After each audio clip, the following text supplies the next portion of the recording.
ಸಮಯ ಸರಿಯಾಗಿ 8:30 ಆಕಾಶವಾಣಿ ಮೈಸೂರು. ನಾನು ಐ, ನೀನು ಯು.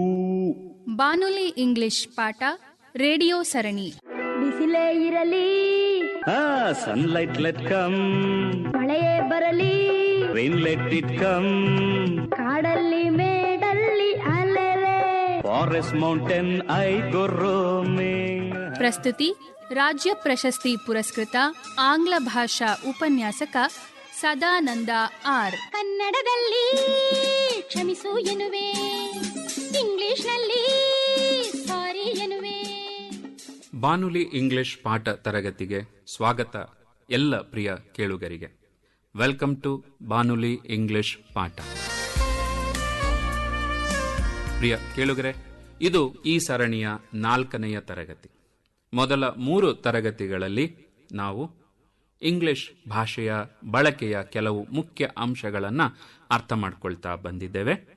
ಈ ಅರ್ಥ ಮಾಡಿಕೊಳ್ಳುವ ಹಂತದಲ್ಲಿ ನಾನು ನಿಮಗೆ ಹೇಳಿದ 2 ಅಂಶಗಳನ್ನು ಮತ್ತೆ ಪುನರುಚ್ಚರಿಸ್ತೇನೆ, ಮತ್ತೆ ಹೇಳ್ತೇನೆ. English is different, it's not difficult. ಇದು ಮೊದಲನೇದು. ಇಂಗ್ಲಿಷನ್ನು ನಾವು ಸರಿಯಾಗಿ ಬಳಸಬೇಕು, ಕಲಿಬೇಕು, ಗಳಿಸ್ಕೊಳ್ಬೇಕು ಅಂತ ಹೇಳಿದ್ರೆ 3 ಹಂತ: ನೋಟಿಸ್, ಪ್ರಾಕ್ಟೀಸ್, ಯೂಸ್. ಇಂಗ್ಲಿಷ್ ನಮ್ಮ ಮಾತೃಭಾಷೆ, ನಾವು ನೀವು ದಿನನಿತ್ಯ ಬಳಸುವ ಭಾಷೆಗಿಂತ ಭಿನ್ನವಾದ ಭಾಷೆ.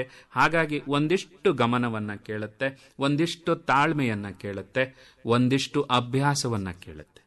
ಇದರ ಜೊತೆಗೆ ಒಂದಿಷ್ಟು ಧೈರ್ಯ ಮಾಡಿ, ಒಂದಿಷ್ಟು ಮುಜುಗರಕ್ಕೆ ಒಳಗಾಗಲಿಕ್ಕೆ ಸಿದ್ಧರಾಗಿ ಇಂಗ್ಲಿಷ್ ನಿಮ್ಮದಾಗತ್ತೆ.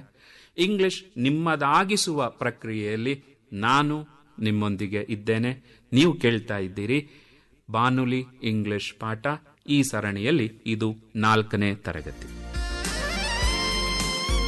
ಇಂಗ್ಲಿಷ್ನಲ್ಲಿ ನಾನು ಒಬ್ಬರು ಹೇಳಿದ್ದನ್ನ ಒಪ್ಪುತ್ತೇನೆ ಅಥವಾ ಒಪ್ಪುವುದಿಲ್ಲ, ಅದನ್ನ ನಾನು ಹೇಗೆ ವ್ಯಕ್ತಪಡಿಸೋದು? ಇಂಗ್ಲಿಷ್ನಲ್ಲಿ ಅಗ್ರಿ ಅಥವಾ ಡಿಸ್ಅಗ್ರಿ. ಅಗ್ರಿ ಒಪ್ಕೊಳ್ತೇನೆ, ಡಿಸ್ಅಗ್ರಿ ಒಪ್ಪೋದಿಲ್ಲ. ಈ ಒಪ್ಪುವ ಒಪ್ಪದಿರುವ ಅಭಿಪ್ರಾಯವನ್ನ ಇಂಗ್ಲಿಷ್ನಲ್ಲಿ ನಾನು ಹೇಗೆ ಹೇಳಬೇಕು? ಕೇಳುಗರೆ, 1-2 ಉದಾಹರಣೆಗಳನ್ನು ನಿಮ್ಮ ಮುಂದೆ ಇಡ್ತಾನೆ. An amazing dress, isn't it?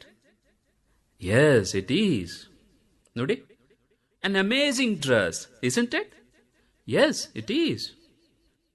ಇನ್ನೊಂದು, I think the bus driver is a good driver. Certainly, he doesn't apply brake much.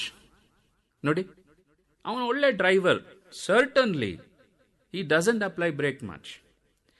ಮತ್ತೊಂದು ಉದಾಹರಣೆ. Oh my God, it's about to rain. Oh yes, it is going to rain heavily. Let's run inside. ನೋಡಿ, it's about to rain. Yes, it's about to rain. ಇನ್ನೊಂದು ಉದಾಹರಣೆ. These vegetables are fresh. We'll buy. Yes, you are right. They are fresh and healthy. ನೋಡಿ, ಈ 4 ಸಂಭಾಷಣೆಯಲ್ಲಿ ಒಬ್ಬರು ಅಭಿಪ್ರಾಯವನ್ನ ಸೂಚಿಸಿದಾಗ ನಾನದನ್ನ ಒಪ್ತೇನೆ. Yes it is, certainly, yes you are right. ಹೀಗೆ ಇದರೊಟ್ಟಿಗೆ I agree, you are 100% correct, that's a good point, absolutely, ಈ ರೀತಿಯ ಪದಗಳನ್ನು ಕೂಡ ನಾವು ಬಳಸಬಹುದು. ಒಂದು ವೇಳೆ ಒಬ್ಬರು ಹೇಳಿದ ಅಭಿಪ್ರಾಯವನ್ನ ನಾವು ಸ್ವೀಕರಿಸೋದಿಲ್ಲ, ನಮಗದು ಇಷ್ಟ ಆಗಲ್ಲ ಅಂತ ಆದ್ರೆ ಹೇಗೆ ಹೇಳ್ಬೋದು? 1-2 ಉದಾಹರಣೆಗಳನ್ನು ಕೊಡ್ತಾನೆ. Wonderful masala dosa. No, it's not. Why? It's very salty. ನೋಡಿ, ನೋ, ಇಟ್ಸ್ ನಾಟ್, ಇಲ್ಲ ಅಂತ ನಾನು ಹೇಳಿದೆ. ಇನ್ನೊಂದು ಉದಾಹರಣೆ. I love this place, it's beautiful. No way, this is filthy. Do you think so? Yes, see that overflowing gutter. ನೋಡಿ, ನಾನು ಒಪ್ಪೋದಿಲ್ಲ. No way, no way. ಇನ್ನೊಂದು ಉದಾಹರಣೆ. That's an amazing film. I beg to differ, it was boring. ನಿನ್ನ ಅಭಿಪ್ರಾಯನ ನಾನು ಒಪ್ಪೋದಿಲ್ಲ. ಇನ್ನೊಂದು ಸಂಭಾಷಣೆ. Yesterday's class was interesting. Sorry, I don't agree. May I know why? Because the topic was ordinary. ನೋಡಿ, sorry, I don't agree. ಇನ್ನೊಂದು, I think coffee is the best drink. No, not at all. ನೋಡಿ, I think coffee is the best drink. ನಾನು ಒಪ್ಪೋದಿಲ್ಲ. No, not at all. ನೋಡಿ, ಹೀಗೆ no, it is not, I beg to differ, no way, I don't agree, not at all, ಈ ಪದಗಳನ್ನು ಬಳಸ್ಕೊಳ್ತೀವಿ. ಕೇಳುಗರೆ, ನೀವು ಇನ್ನೊಂದು ವಿಷಯನ ಗಮನಿಸಿದ್ರಿ ಅಂತ ಅನ್ಕೊಳ್ತೇನೆ. ನಾವು ಮಾತಾಡಬೇಕಾದ್ರೆ ಈ ಕಾಫಿ ಎಷ್ಟು ಚೆನ್ನಾಗಿದೆ ಅಲ್ವಾ ಅಂತ ಹೇಳ್ತೀವಿ. ಒಂದು ಚೆನ್ನಾಗಿದೆ, ಅದ್ರ ಜೊತೆಗೆ ಇಲ್ವಾ ಅಲ್ವಾ ಅನ್ನೋದನ್ನ ಕೇಳಿಸ್ಕೊಳ್ತೀವಿ. ನೀವು ಹಾಗೆ ಇಂಗ್ಲಿಷ್ನಲ್ಲೂ ಕೂಡ ಈ ರೀತಿಯ ಪದ ಪ್ರಯೋಗಗಳನ್ನ, ವಾಕ್ಯ ಪ್ರಯೋಗಗಳನ್ನ ಮಾಡ್ತೇವೆ. ಅದನ್ನ ಕ್ವಶನ್ ಟ್ಯಾಗ್ಸ್ ಅಂತ ಹೇಳ್ತಾರೆ. ನೋಡಿ, ಒಂದು ಉದಾಹರಣೆನ ಕೊಡ್ತೇನೆ. A wonderful coffee, isn't it? Yes, it is. ನೋಡಿ, ಇಸಂಟ್ ಇಟ್? ಆ ಕಾಫಿ ಚೆನ್ನಾಗಿದೆ, ಚೆನ್ನಾಗಿಲ್ವಾ? ಹೀಗೆ. Virat played really well, didn't he? Yes, he did. Yesterday's flower show wasn't beautiful, was it? No, it wasn't. This hairstyle doesn't look nice, does it? No. ಇನ್ನೊಂದು ಉದಾಹರಣೆ. I hope he'll be okay tomorrow, won't he?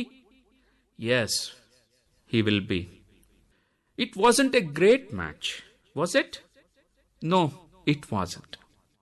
ಕೇಳುಗರೆ, ಈ ಎಲ್ಲ ಸಂಭಾಷಣೆಗಳನ್ನ ನೀವು ಗಮನಿಸಿದ್ರೆ ಮುಖ್ಯವಾದಂಥ ವಾಕ್ಯ, ಉದಾಹರಣೆಗೆ, ಅ wonderful coffee, Virat played really well, ಎಸ್ಟರ್ಡೇಸ್ flower show wasn't beautiful. ನೋಡಿ, ನೀವು ಇಲ್ಲಿ ಗಮನಿಸ್ಕೊಳ್ಳಿ, ವಾಕ್ಯ ಸಕಾರಾತ್ಮಕವಾಗಿದ್ರೆ ಅಲ್ಲಿ ಬರುವ ಟ್ಯಾಗ್ ಏನಿರುತ್ತಲ್ಲ ಅದು ನೆಗೆಟಿವ್ ಆಗಿರುತ್ತೆ. Virat played really well, didn't he? ಇಲ್ಲಿ ಪ್ರಶ್ನೆಯನ್ನ ಕೇಳಿದ ವ್ಯಕ್ತಿ ನಮ್ಮಿಂದ ಉತ್ತರವನ್ನೇನು ನಿರೀಕ್ಷಿಸ್ತಾ ಇಲ್ಲ. ಪೂರ್ಣ ಪ್ರಮಾಣದ ಉತ್ತರ ಬೇಕಾಗಿಲ್ಲ. ಅವರಿಗೆ ನೀವು ಎಸ್ ಅಂದ್ರೆ ಸಾಕು, ನೋ ಅಂದ್ರೂ ಸಾಕು. ನಮ್ಮ ದಿನನಿತ್ಯದ ಮಾತುಕತೆಯಲ್ಲಿ ಈ ತರದ ಪ್ರಯೋಗಗಳು, ಬಳಕೆಗಳು ತುಂಬಾ ಇರುತ್ತೆ. ನೀವಿದನ್ನ ಗಮನಿಸ್ಕೊಳ್ಳಿ. ಇದನ್ನ ನೀವು ಕ್ವಶನ್ ಟ್ಯಾಗ್ ಅಂತ ನೆನ್ಪಿಟ್ಕೊಳ್ಬೇಕಾದಂತ ಅಗತ್ಯ ಇಲ್ಲ. That's a good dress, isn't it ಅಂತ ನೀವು ಹೇಳಲಿಕ್ಕೆ ಸಾಧ್ಯ ಆದ್ರೆ, ಒಬ್ರು ಹಾಗೆ ಹೇಳಿದಾಗ ಎಸ್ ಅಥವಾ ಎಸ್ ಇಟ್ ಈಸ್ ಅಂತ ನಿಮಗೆ ಹೇಳಲಿಕ್ಕೆ ಸಾಧ್ಯ ಆದ್ರೆ ನಿಮಗೆ ಇಂಗ್ಲಿಷ್ ಬಂತು ಅಂತ ಹೇಳಿ ಅರ್ಥ. ಇಂಗ್ಲಿಷನ್ನ ಬಳಸಿ ನೀವು ಇನ್ನೊಬ್ಬರ ಜೊತೆ ಮಾತಾಡಬಹುದು ಅಂತ ಹೇಳಿ ಅರ್ಥ. ಕೇಳುಗರೆ, ಇವತ್ತಿನ ತರಗತಿಯಲ್ಲಿ ನಾವು ಒಬ್ಬರನ್ನ ಒಪ್ಪಿಕೊಳ್ಳೋದು, ಅಗ್ರಿ, ಒಬ್ಬರ ಅಭಿಪ್ರಾಯವನ್ನ ಅಗ್ರಿ ಮಾಡೋದು ಹೇಗೆ, ಅಥವಾ ಅವರ ಅಭಿಪ್ರಾಯಕ್ಕೆ ನಾವು ಡಿಸಗ್ರಿ ಆಗೋದು ಹೇಗೆ, ಮತ್ತೆ ಬಳಸುವ ಪ್ರಯೋಗಗಳು ಯಾವುದು, ಪದಗಳು ಯಾವುದು, ಬಳಕೆಗಳು ಯಾವುದು ಅನ್ನೋದನ್ನ ನಿಮ್ಮ ಗಮನಕ್ಕೆ ತಂದಿದ್ದೇನೆ. ನೀವು ಇದನ್ನ ಮತ್ತೆ ಮತ್ತೆ ಕೇಳಿ. ಈ 4 ತರಗತಿಗಳನ್ನ ನೀವು ಗಮನ ಇಟ್ಟು ಕೇಳಿದ್ದೀರಿ, ಅರ್ಥ ಮಾಡಿಕೊಂಡಿದ್ದೀರಿ ಅಂತ ಹೇಳಿ ನಾನು ಭಾವಿಸಿದ್ದೇನೆ. ಮತ್ತೆ ನಾವು ಮುಂದಿನ ತರಗತಿಯಲ್ಲಿ ಭೇಟಿಯಾಗೋಣ. ಮುಂದಿನ ಬಾನುಲಿ ಇಂಗ್ಲಿಷ್ ಪಾಠದ ತರಗತಿಯಲ್ಲಿ ನಿಮ್ಮ ಭೇಟಿ. ಅಲ್ಲಿಯವರೆಗೆ ಎಲ್ಲರಿಗೂ ನಮಸ್ಕಾರ. ಗುಡ್ ಬಾಯ್ ಪ್ರಿಯ ಕೇಳುಗರೆ. ಬಿಸಿಲೇ ಇರಲಿ, ಮಳೆಯೇ ಬರಲಿ, ಕಾಡಲ್ಲಿ ಮೇಡಲ್ಲಿ ಅಲೆಲೆ. ಬಾನುಲಿ ಇಂಗ್ಲಿಷ್ ಪಾಠ ರೇಡಿಯೋ ಸರಣಿ ಕೇಳಿದಿರಿ. Sunlight let come, rain let it come, forest mountain I go roaming. ಪ್ರಸ್ತುತಿ ರಾಜ್ಯ ಪ್ರಶಸ್ತಿ ಪುರಸ್ಕೃತ ಆಂಗ್ಲ ಭಾಷಾ ಉಪನ್ಯಾಸಕ ಸದಾನಂದ ಆರ್. ಕೈ ತುತ್ತು ಕೊಟ್ಟೋಳೆ, I love you my mother India, mother India. ಸಂಕಲನ GN ಮಂಜುನಾಥ್. ನಿರ್ಮಾಣ